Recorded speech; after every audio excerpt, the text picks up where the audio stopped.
Good afternoon mga Bisaya. So, klaruhin ko lang yung ito matagal ko na 'to na-post tapos inulit ko pa kasi marami pa rin nag-ano, hindi or nalilito, I would say nalilito. Tapos meron pa akong nakita na isang post tungkol dito. Tapos meron siyang rason na binigay na hindi naman tama. So, klaruhin lang natin. So, ito yung pinakauna ko na post dati or pangalawa na yata 'to. Na may picture. Kasi nag-comment na rin ako na hindi kailangan kasi 'pag gumawa kasi ng ganito bangka-bangka pahirapan talaga 'yan sa mga labor.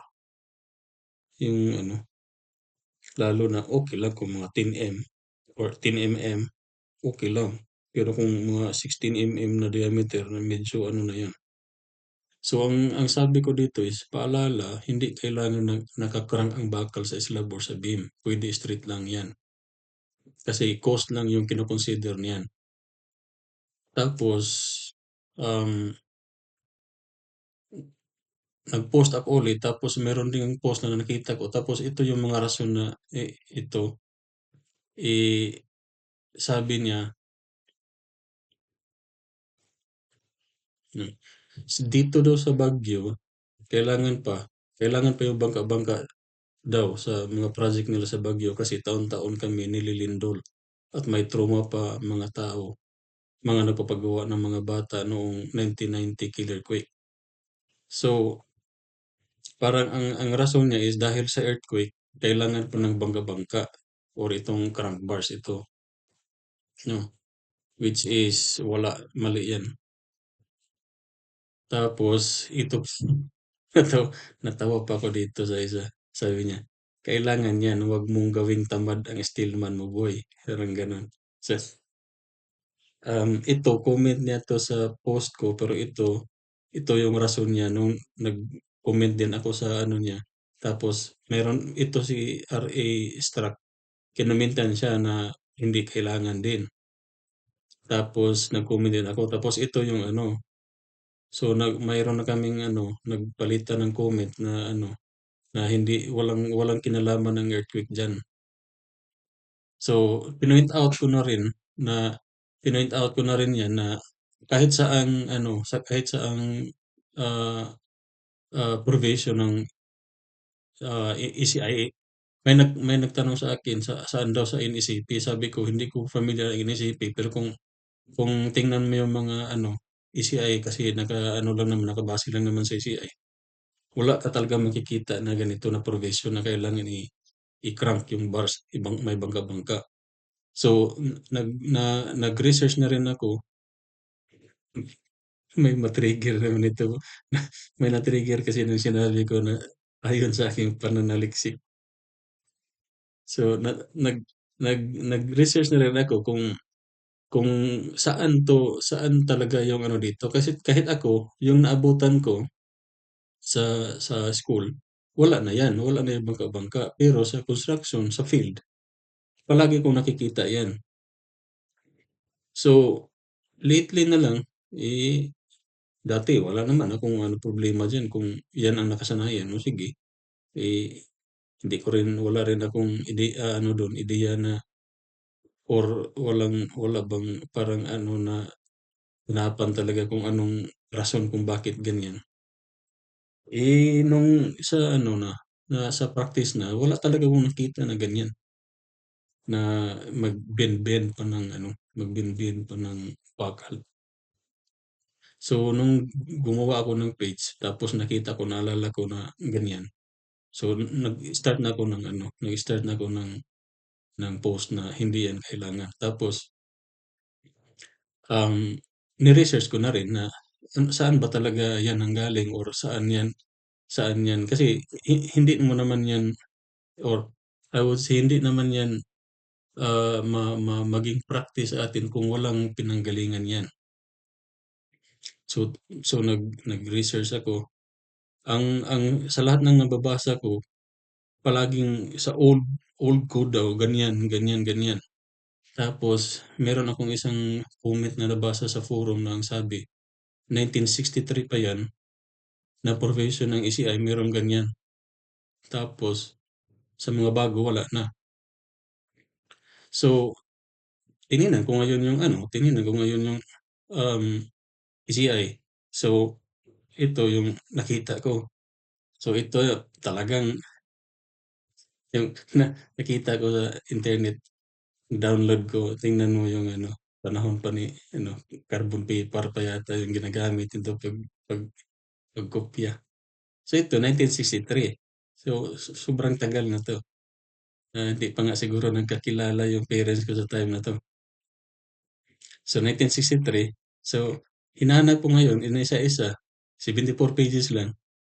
So, sa page ang na-shock ako, pati ako ngayon na-shock kasi ngayon ko lang talaga 'to nakita, yung aktuwal na ano, na ACI 318/1963 na edition. Na ang purpose na ang main purpose kung bakit nakagano'n, hindi ko in-expect na ito yung rason. So, wave reinforcement pala siya, yung ano, parang stirrups din na purpose. Pero siguro dahil na rin sa, i-ano lang muna natin, i-discuss lang muna natin 'to. So ito, under siya sa wave reinforcement ito, 'no? Under siya sa wave reinforcement tapos dito na yung ano, ito yung bent bars, tapos dito yung ano, wave reinforcement may consist of T-RAPS, perpendicular to longitudinal reinforcement. So siyempre, yun na yung ano mo, um, ito yung longitudinal reinforcement mo tapos perpendicular daw. So ito na yung ano, ito na yung stirrups. Tapos, um, stirrups making an angle of 45 degrees or more with the longitudinal tension reinforcement. So, yun pa rin. Tapos longitudinal bars bent so that the axis of the bent bar makes an angle 30 degrees or more. So, dito na yung ito pa, combinations of 1, 2, or 3. So, dito na nag-umpisa yung ideya siguro na halimbawa, dahil meron kang ito, minimum yan eh, minimum na oh, itong ano, itong top bars, 2 bars talaga yan. Kahit anong number yan, 2 ay number 5 siguro yan sa ano, dalawa yan. Tapos dahil kasi siyempre 'pag malaki ang bending mo, 'di ba may extra bars ka, ganyan. Tapos extra bars dito. So ang ginawa nila siguro dahil, para ano na rin maging shear reinforcement pa rin na rin yung ano, inano yan din, yun na yung nag-umpisa na yung bangka-bangka na ano. Tapos ito kino-consider 'to as shear reinforcement. Kasi 'di ba ang ano, ang crack naman is ano yan, eh, 45 degrees. So, kinonsider 'to as shear reinforcement, eh, walang kinalaman sa bending. Lalo lang ano, um, yung parang ano lang naman yung bars. Kumbaga kasi siyempre ang extra bars kailangan mo sa taas tapos dito sa baba pagdating sa point of inflection, 'di ba? Alam naman natin na ito yung beam, 'no? Yung beam tapos at L/4, 'no, at L/4 diyan yung ano, diyan yung, ah, kumbaga 'pag ganyan yan. So dito moment is zero, dito is moment is equal to zero. So that is the point of inflection. This is assumed to be L/4. This is also L/4. So dahil na rin siguro sa bars dito, 'no, may extra bar ka dito, binabali na lang diyan papunta dun sa baba para yun na yung ano, maging ano mo, extra bars na rin. Parang connected lang. So ang ano diyan is ang tingnan natin yung detalye. Meron kasing detalye ito nakita ko. Dito ngayon yung ano, parang dito yata yan nag-umpisa. So ito yung ano, no? Ito yung ito yung ano niya, ito detalye. Parang i-screenshot nga natin 'to.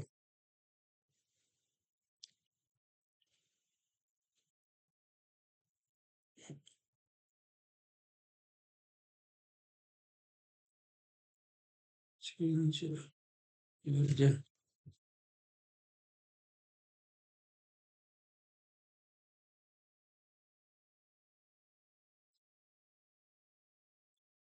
tapos lagyan natin diyan. So, kung titingnan mo, ito na yung ano niya, 'no, 'di ba yung parts, ganyan. Tapos 'pag mag-splice ka diyan, oh, ito yung ano mo, ito yung sa next mo na span, ganyan. So, mag-splice diyan sa mid-span o mid beam or ano ba 'yan. So, ito yung ano, so yung 0.25, yung L/4 nandito pa rin sa ano, ito, 'no, L/4 'yan, 0.25 L. Tapos ito din 0.25 L. So, ito yung L/2 na mid-span, middle third, or not middle third kasi L/4, so half, like half sa beam. Yun yung ano, bottom bars na yung extra, siyempre positive bending na yan. So, bottom bars ang kailangan ng maraming bakal, or bottom ang kailangan ng maraming reinforcement. So, ito na yung ano, parang para ano niya, para isang ano lang ba, isang hindi ka na magputol-putol. Pero ang kung tingnan mo yung mga latest na mga forum na yun, bakit hindi na yan pina-practice ng ECI? Kasi yung cost, isipin mo yung labor cost mo sa pag-bend mo diyan, 'no? Ang pag-bend pa lang dito, kailangan mo na ng oras para sa mga steelman mo. Hindi yan ginagawang mad. Kaya yan ang isang comment. So, ang siyempre maghanap ka ng paraan para makakatipid ka sa ano. Hindi naman ibig sabihin na ginagawang tamad. Eh, siyempre kung sa mga latest na detail ngayon, ang ginagawa na lang is kahit sa ano, ito, ini-screenshot ko 'to, eh. So, ito galing 'to sa ano, ito is, itong detail na 'to is ECI 315, Standard Detailing of Reinforced Concrete. Tapos pati na rin dito itong sa baba, ito is from ECI 314. Kung titingnan mo yung mga detail, pare-pareha na, wala ka ng makitang bangka-bangka. So, ganyan, 'di ba? Wala ka ng makikitang bangka-bangka. So, ang ginagawa na lang is halimbawa ito yung beam mo, tapos yung bakal mo ganyan, 'di ba? Kailangan mo ng at least 2, 2 bakal na continuous minimum para ano, um, may matalian ka ng stirrups. So, ito yung stirrups mo, ganyan, 'di ba? Now, ang sa extra bars mo na kailangan sa top bars, i-ano mo lang 'yan, straight na lang 'yan. Tapos ito straight, tapos dito straight, ganyan. So, versus halimbawa maglagay ka ng ganyan mo pa. So, ano ang madaling i-install?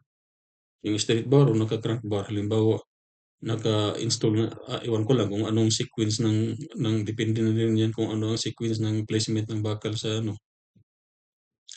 Pero 'pag ganito, mahirap talaga 'yan i-install. I-insert mo dun sa ano, i-insert mo dun sa loob. Mahirapan talaga 'yan, other than yung pag-bend mismo sa ano, kontra 'pag ganito, mas madaling i-insert kung straight lang. Tapos ang sa mga bagong code ngayon, instead na L/4 yung point of reflection, i-extend mo lang 'yun. Ito ay nagiging L/3. Ito ay nagiging L/3 na. Tapos yung sa baba, ano na, yung i-extend siya hanggang L/8, ganyan, sa face ng kulong. So, ito yung ano niya, profession niya. Ito 0.25, 0.25 L. I-extend lang yung bottom bar, yung extra bars na bottom. Tapos sa taas, i-extend mo lang yung ano, top bars ng 0.3 L, 'di ba? So, sa mga latest na code ngayon, yun na yung makikita mo. Wala na yung bangka-bangka. Although, um, pina-practice pa siya. Hindi, ang punto ko sa ano, ang punto ko dito ni ano, ni sino 'to? Dino. Ang sabi ko sa kanya, hindi naman mali. Hindi mali ang paglagay ng ano, bangka-bangka. Um, ang point ko lang is hindi na 'yan pina-practice ngayon kasi hindi na nga ano, hindi efficient, hindi economical. Kasi sa mga bansa na mas mahal ang labor cost, mas maganda na ano, maghanap ka ng paraan na detalye na mas ano siya, madali. Dito nga nung first na ano ko dito, first na, dating ko dito tapos nagdetalye ako, walang baga, hindi ko nagdetalye na baka-baka kasi hindi yan nakasanayan ko. Pero ang ginawa ko meron akong ano, yung mga barcoding list tapos naglagay ako ng detalye na mga extra bars gano'n. Galit na galit ngayon yung ano, yung kontraktor kasi mahirapan sila, eh. From other city pa sila. Mag-install ng bakal matatagalan. Ang ano, ang preferred na contractor is straight na lang. Mas halimbawa ito, Ilobertry, eh, ilan lang naman 'to, ilang meters lang naman halimbawa, yung span mo is, 6 meters. 'Pag 6 meters 'yan, ito magiging ano 'to, 2 meters, ito 2 meters, 2 meters. Ano lang naman yung material cost ng extra 2 meters, 'di ba? Ano lang naman yung extra cost niyan versus sa pag-install ng ano, halimbawa kung ang span mo pa is magkaiba, halimbawa meron kang beam, no, continuous beam, ganyan. Ito is shall we say 6 meters, ito, 4 meters, ito 5 meters, ito 3.5 meters, halimbawa ganyan. Hmm. So, siyempre kung mag-ano ka ng Ilobertry, typical detail natin na Ilobertry, ibig sabihin iba 'to. Yung length dito, yung extra bars dito, iba sa extra bars dito, iba din sa extra bars dito kasi iba-iba ang length, eh, 'di ba?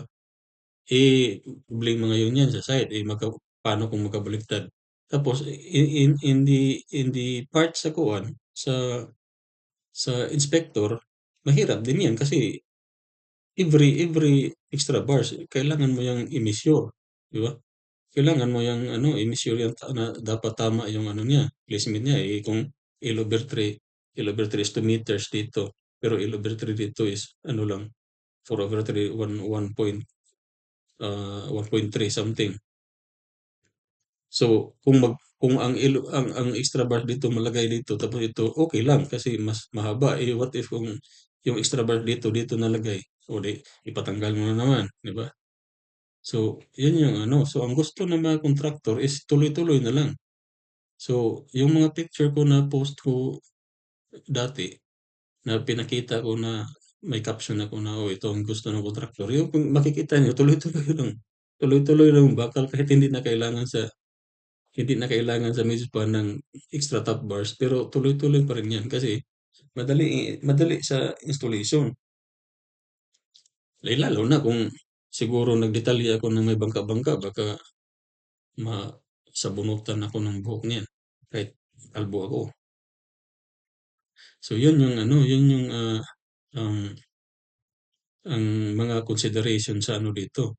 So, sa ano ko naman, wala namang like I said, walang problema kung maglagay ka pa niyan, eh, kung sa atin naman mura lang naman ang labor cost, 'di okey lang. Pero like I said, hindi hindi kailangan 'yan, wala ng hindi na 'yan ano, hindi na 'yan siya efficient na ano, sa ibang lugar na mas mahal ang labor cost, eh kung merong mga makakabasa nito, makakapanood nito na, nag-e-estimate, tingnan niyo nga kung ikumpara ang ang ma-save niyo sa labor sa material cost dito dahil nag-save kayo ng extra length na bar, ikumpara 'yan sa cost niyo sa pag-bend pa lang nito at saka installation. Tingnan natin kung saan kayo makaka-save. So, yun lang naman yung consideration. Kaya sa original post ko, ang sabi ko is cost na lang yung kino-consider diyan, hindi walang strength. Eh, lalo na, yung rason niya na dahil daw sa lindol, hindi. Wala sa akin, walang problema kung lagyan mo yan. Hindi naman yan mali kasi um, kung tutuusin yung moment mo na kailangan ng extra bars at L over 4, wala namang problema kasi zero moment yan. So, sigurado yung continuous bar mo, kayang-kaya na niya na i-handle yung moment diyan kasi nga almost zero. Depende kung saan 'to na tumama. So, at Elber 4, assume niya na zero yung moment. So, kahit ano, walang kailangang bakal diyan.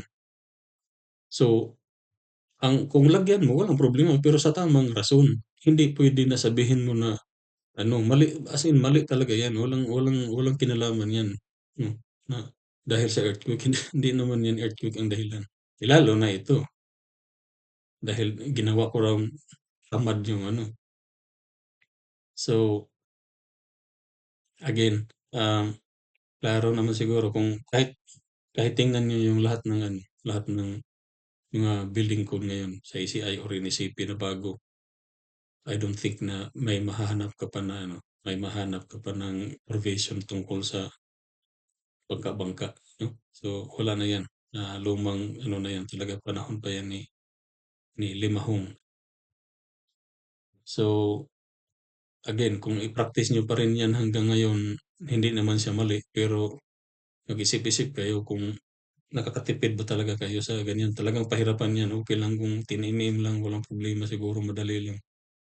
Pero kung kung 15 'yan o 16 or 20 tingnan natin kung ilang ilang ilang steelman or laborer yung kailangan mo para lang ipin ng isang ano. Eh, siyempre lalo na kung may footing ka, 'no? Siyempre ang footing mo naka-bend, ganyan yung ano, yung bakal mo or sa beam mo o ganito bangka-bangka. Isipin mo kung ilang ilang ano 'yan, sa footing okey lang, kailangan 'yan sa development line, yung hook na 'yan. Pero dito sa beam, wala na, hindi na 'yan uso. So, gaya ng sinabi ko, 1963 pa yung last, ewan ko lang sa kasunod na 1963, pero base sa nababasa ko sabi 1963 pa sa 1963 ang huling, provision ng ECI na gumagamit ng ganyan so inassume ko na after 1963 wala na. So, which is true naman kung tingnan mo ang mga latest provision ngayon, gaya ng ito pinakita ko, wala kang makikita diyan na ano, bangka-bangka. So, um, nasa inyo pa rin 'yan kung susundin niyo, pero or I mean ganyan pa rin gagawin niyo. So, hindi na 'yan ano. Kaya ako 'pag magdetalye ako, halimbawa ito slab at saka beam, yung one way slab at saka beam pareha lang naman 'yan. So, ang ginagawa ko diyan sa slab, kung makikita mo may mga post ako diyan, halimbawa ito yung ano mo, ganyan, slab. Ang gagawin ko, ang typical detail ko diyan is siyempre meron kang bottom bars ngayon, straight lang 'yan, wala ng putol-putol 'yan, straight 'yan. Tapos ito depende na 'yan sa positive moment requirement, so kailangan mo ng bakal dito based sa positive moment mo. Straight lang 'yan, as in, tapos kasama na rin ang mga temperature bars.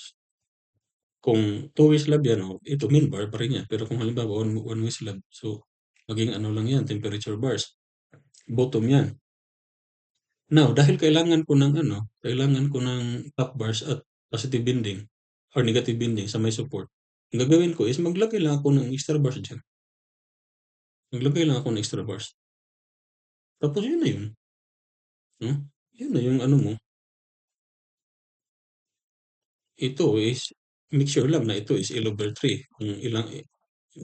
kung kung gaano kahaba yung ano diyan, hatiin mo sa 3, ito yung extension mo hanggang L over 3, dito din L over 3, hmm, o dito. So, L over 3 yan pa rin yung ano mo. So, yun lang. Kaya nga, may post ako, saan ba yun?